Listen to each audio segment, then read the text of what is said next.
And the people rioted even after it was passed. I'm not advocating rioting. I'm advocating marching because people this can still be turned back. It better be turned back.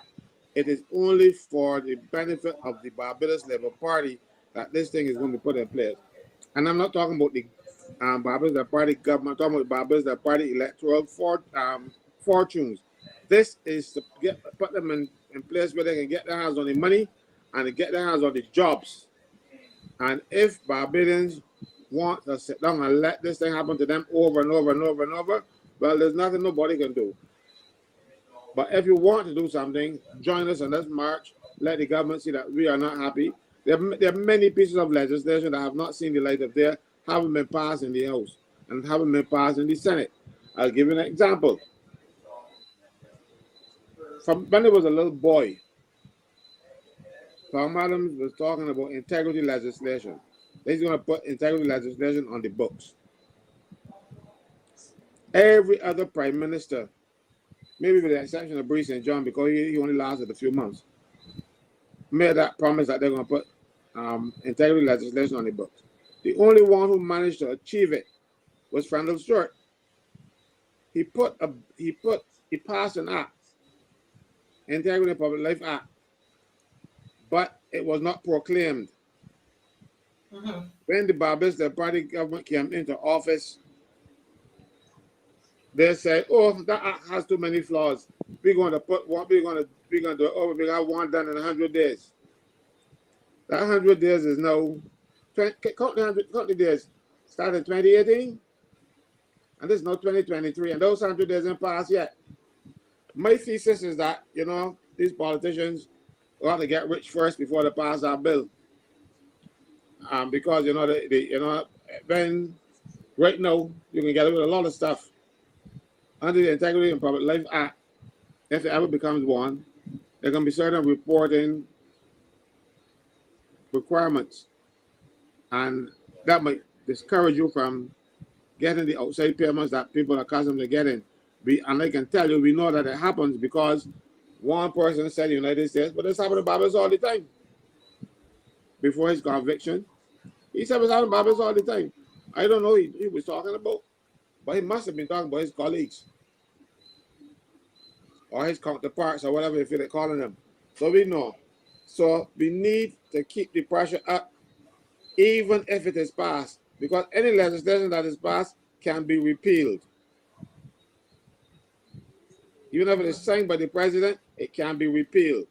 The people who should really be fighting this thing are the staff at National Insurance, because their jobs are up for grabs. As a matter of fact, the people who were opposed to the National Insurance changing the system, a lot of them got transferred from National Insurance to other government departments, and it brought in a lot of people. That is why you can't get work done, because these new people don't know what they're doing. Because they're trying to make sure that everybody in there, what people are saying for in the same BLP choir, and it's hurting National Insurance all it know. That is why you're not getting your benefits.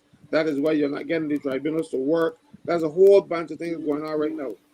I heard the director of National Insurance on David Ellis's show telling me all these tribunals are in place. Yeah, they are in place, but are they working?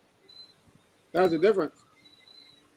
Because I went to one the other day, and the case that I had was going on since 2009. Yeah, the lady got injured in 2009. She's still fighting through the tribunal system. And then the tribunal said, when after they produced the evidence, they said, look, we can send us back to the director, because it was no need for her to get up there. The lady was entitled to her pension or her benefits, but they weren't giving her since 2009. So when the director said, yes, that's true, they are in place, but are they working? And all of this is to get people angry, so people will agree. People that will fight the National Insurance staff. You can't build bricks without straw. You're not giving the people the capacity to do the work. And I think it is deliberate, because they want people to curse National Insurance staff and said, oh, they're not enough, so that it would be more palatable for them. When they say, oh, we get rid of them, you're going to have a new board. new board. There has always been a board from 1966. National Insurance was a board from 1966. There is nothing new about the national insurance thing, except for one thing, sorry, and that is the ability of government to hire staff. Everything else in the legislation is, like I repeat it, is found in the old legislation. For instance, it says that the National Insurance Board can appoint any committee that it thinks fit. The amendment says the National Insurance Board can appoint and name some committees and then say any other committee. So all that says is what they said in one and 3 lines, they put it in 50. So it makes it sound pretty bad. But the board can still appoint any committee that it seems fit. That is all that is in place. They put staff members in place, new staff, and I like to put so they must have a CEO, they must have this person, they must have the next person, and all of those jobs are set out in legislation, and their job descriptions are set out in legislation. Again, it is a ruse because no job. I've never seen legislation where you put the job description in an act of Parliament. It's in the National Insurance Amendment Act. No, the people job descriptions, because they wanted to confuse you with a lot of writing, so that people won't read it because it's enough. The amendment that they sought, the only one that valid could have taken 1 page. This one has, let me see, I tell you now. I'm trying to find it for you. I want to give you the exact number of pages. Even you only needed 1, but they give you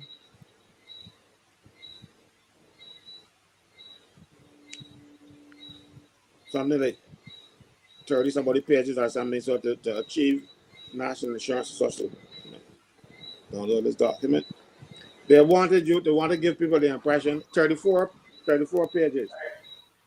The amendment that matter could have been done on 1 page, but they give 34 pages of writing, so as to confuse you and sneak in the little things that they want to sneak in. The person who drafted the bill should be ashamed, because I have never seen, I don't know if Lynette has ever seen it, where job descriptions are put in Parliament. No. Lynette is saying she has never seen it.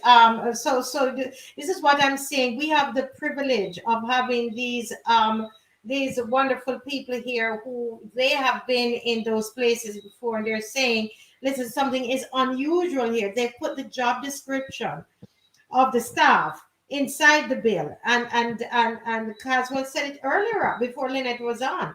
And Lynette is now confirming that it's strange that it's in the bill. But that's a bill that was passed today because we believe that they have ulterior motives. And someone is asking, before I know, Lynette, you want to say something. I want to just say this here, that the issue with the Four Seasons Hotel started, based on my research, it started with the BLP government.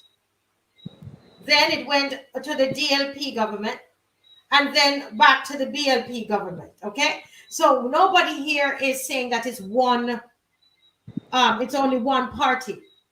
Okay, it is something that came along the line. We even mentioned Chris Sinclair's name and the fact that he's now with the BLP, right?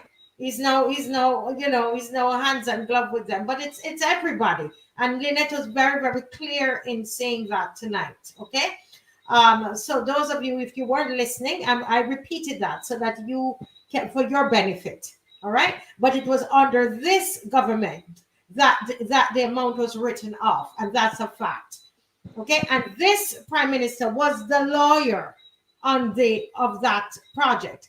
And this economic advisor under this government was also part of that deal with Four Seasons Hotel. Okay, those are the facts. All right, go ahead, Lynette.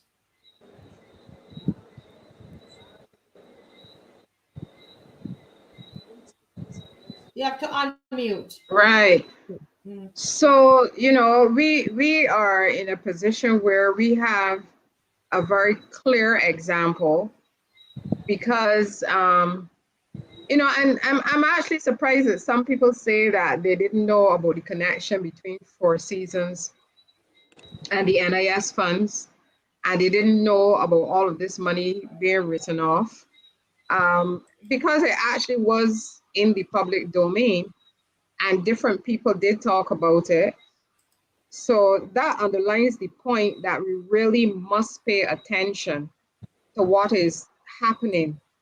And there are a lot of I know that there are lots of chat groups all over Barbados, and maybe we can transform all of those chats into doing something meaningful. There are many of you here who belong to different chats. Try to use your influence to get people to start paying attention to what is happening in Barbados, because as I keep saying, Barbados has survived on discipline. We don't have a lot of resources. People might say that we're not the most talented people in the world, but it is because of discipline that we are where we are, and we can't afford to stop, to stop doing that. No, we have to step up. And I would like to ask all of you who are listening not to be be deterred from learning and being interested in what we're doing, because I know when you go there, there are going to be people who will tell you that this has been going on from the beginning of time, there's nothing that you can do about it. But my thing is that is not true. You had a Barbados where people had a big vision for the country. The things that we thought that we could do back in the 50s and the 60s, we can't allow them. We can't allow them to unravel. And what I see happening is that in the past, it isn't that things didn't go wrong or people didn't do things that they should not be doing. But now there is there's a reckless disregard for Barbadians, and whether we know it is happening or not, there's no attempt to pretend that they aren't doing what they're doing.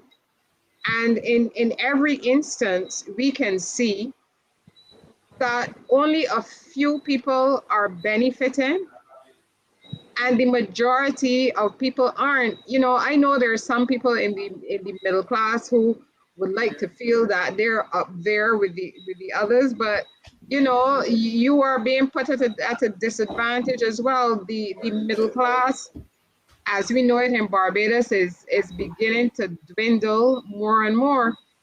And if we're not careful, we're not going to be able to pass on these things to another generation. And the next generation might have to start building from scratch, going through the things that grandparents and great grandparents went through before. They might find themselves having to do the same thing.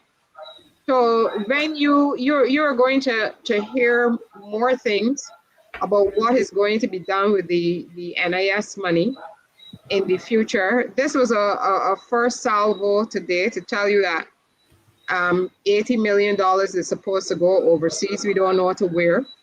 So you can expect that other things are going to happen. We're going to try to be here to bring the information to you. But believe me, in political circles, the feeling always is that we're going to talk about these things for 2 days and then we're going to forget about it. And we have to be able to demonstrate that that is not the case. Yeah, thank you. That was so well said. And one of the things that you can do is to take these.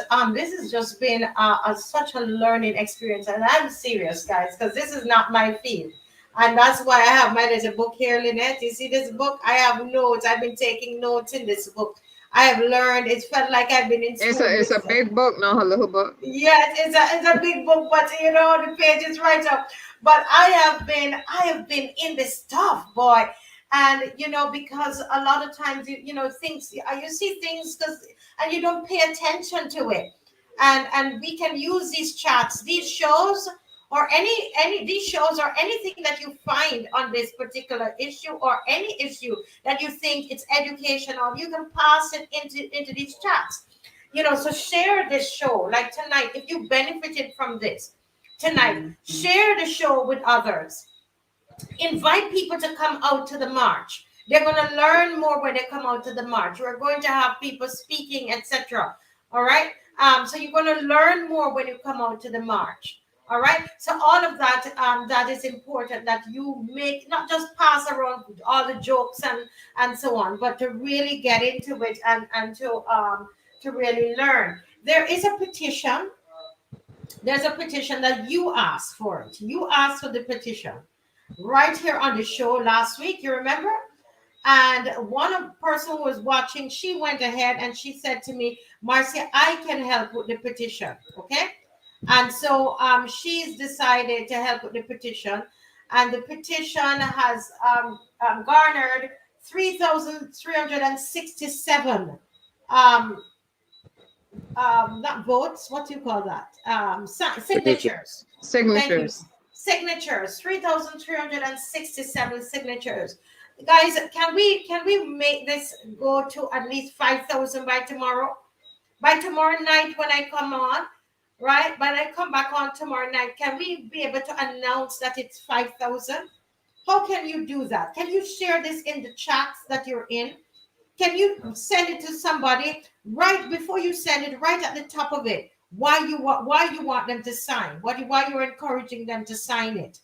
Okay, right? So why don't we send it out? 3,367 votes, right? Not votes, signatures, and we want to, by tomorrow night, that we're up to 5,000. It's possible. It's possible. Okay. It was moving, and then it felt like it kind of, there's a little standstill. But now that they've gone ahead and passed the bill that we don't want them to pass, but they've gone ahead and passed it, and I think they've done it together. So it's both the NIS and pension bill, Mr. Caswell. Yes, both are passed together. You know what the funny thing about it is? That pension bill that they passed, NIS people will not get a pension from that. They're going to have a separate pension plan by a private company. You can't make this thing up, you know. They are going to be, NIS will be administering the pension plan going forward, but they will administer a plan, and their staff will not be able to participate in it.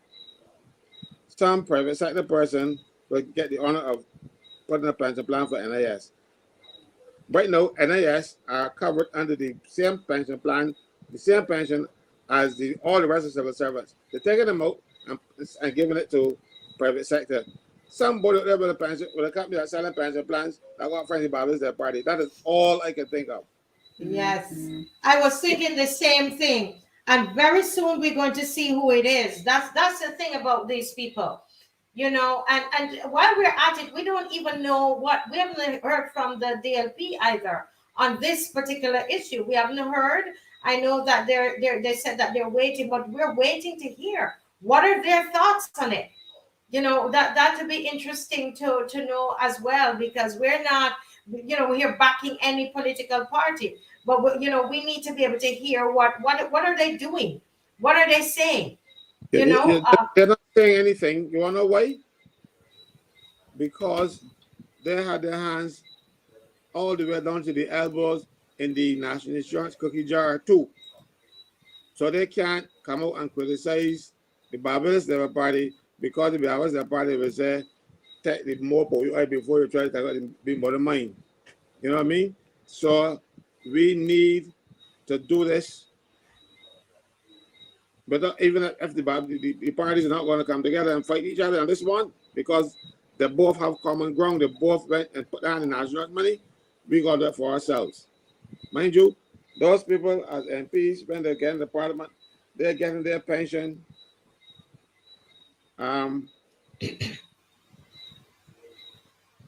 At 52, you know, you can make the party, Democratic Party people come in that they can say, oh, I ain't gonna want the pension at 50. Then every year politicians get talking, they always talk about 1-2 terms because they want the pension. So someone asked a question, if the two pensions, if is it the greater of the two that they get, or they get two? That's the point. No, they get both. Not like the civil servant who get the greater of the two. They get both. They get the greater and the lesser. They got the nest feathers so good. It ain't funny. Wow. Wow, wow, wow. You know, this is something else. Hadassah is saying that only less than 4,000 people who signed the petition. You're right, Hadassah. And it's because we get caught up with the partying, we get caught up with just foolishness, you know, and not looking to see what is happening. And as I said, if you just think about who this will affect, guys, it's the people who cannot pay for their private insurance, their private a private pension fund, you know. And I will always keep that at the front, and I will always come on and put on my computer and open up my computer, put on this mic for those people. And it is for those people that I'm going out on March to march on Saturday, August the 12th. And that's why I signed the petition. And so I'm asking everybody on here, make sure you sign this petition.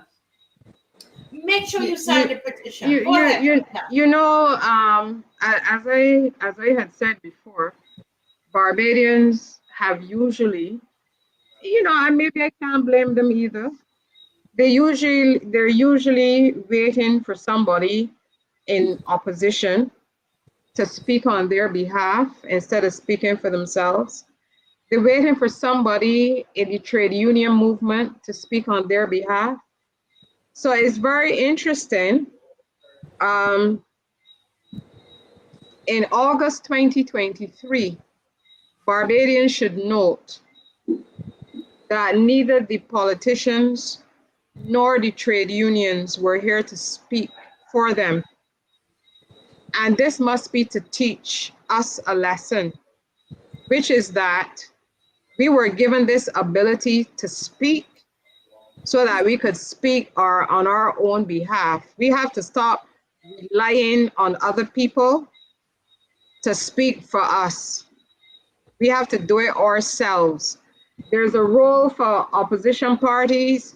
There's a role for the trade union movement, but there's also a role for we, the people, to always remember that sometimes their interests don't coincide with ours. Because I would figure that this is a matter that trade unions, well, except for Caswell's trade union, would be jumping on this. But they aren't. Why? Why do you think not? The General Secretary of Barbados Workers Union is an MP in Barbados Labour Party government. The president of NUPW has declared her interest in running for Edmonton seat when he goes off. What do you expect? That they're going to go and challenge the Prime Minister?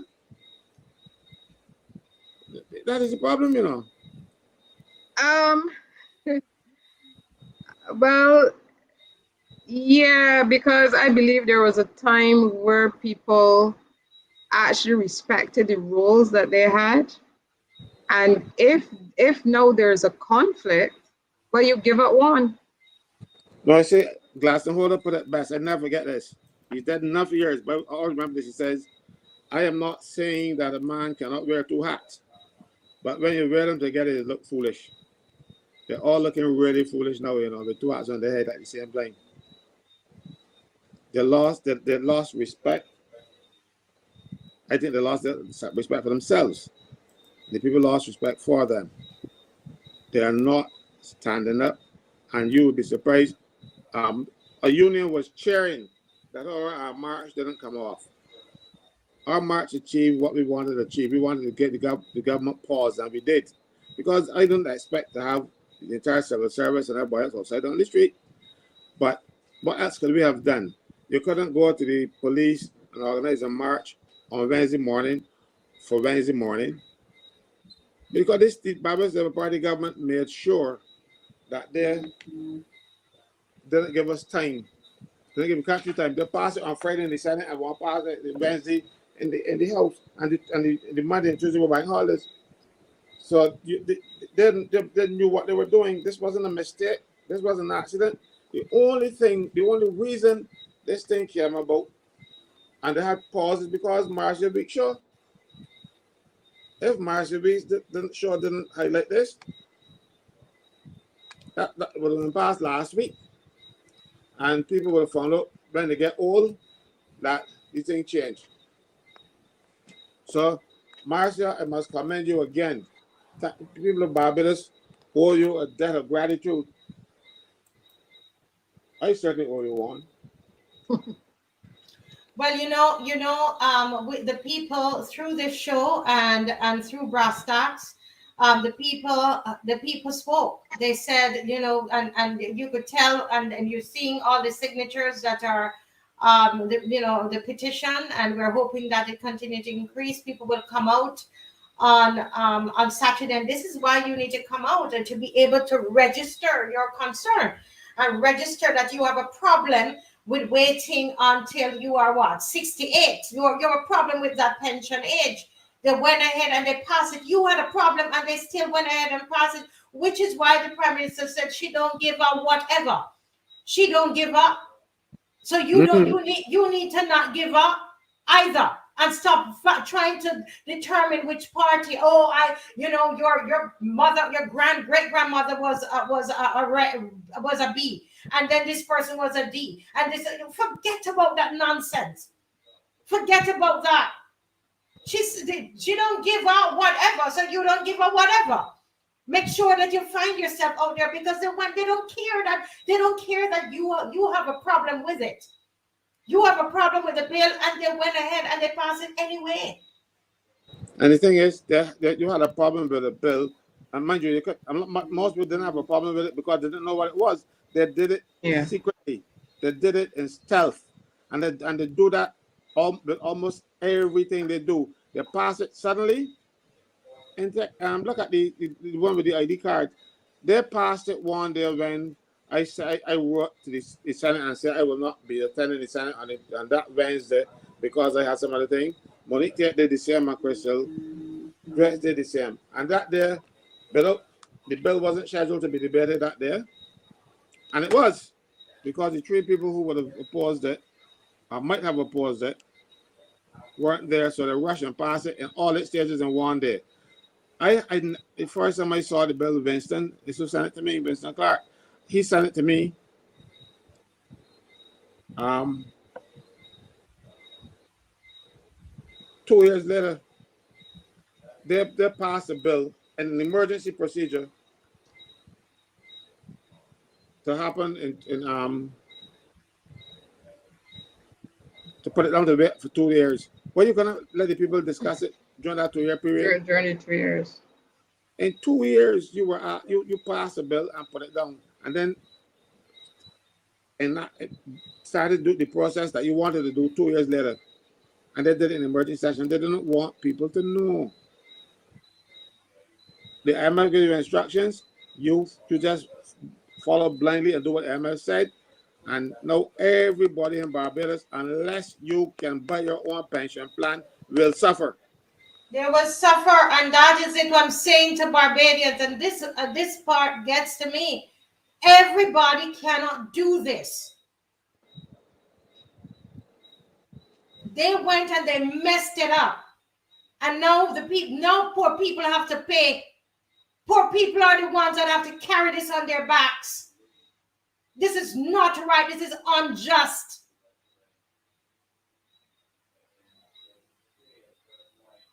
Go ahead. We're not hearing you. We're not hearing you, Mr. Why aren't we hearing you, Caswell? Okay, go ahead, Lynette. You were saying something. Oh, he's gone. Well, I just want to say to Barbadians, because I was actually speaking to somebody today, and this is a person who normally would not get involved in anything like this at all. And I said, but they said that they had seen the petition and heard the voice notes and various things. And I said, so will you come out then? And they said, well, yes, I'm considering it, but you didn't send me the information. So then I sent them the information. So there are people out there who do not normally get involved in these things, but they will know. And don't, because you haven't done it before, you may think that it is a difficult thing to do, but there are going to be other people there. And you just join in. The more of us there are, the better it is for everybody.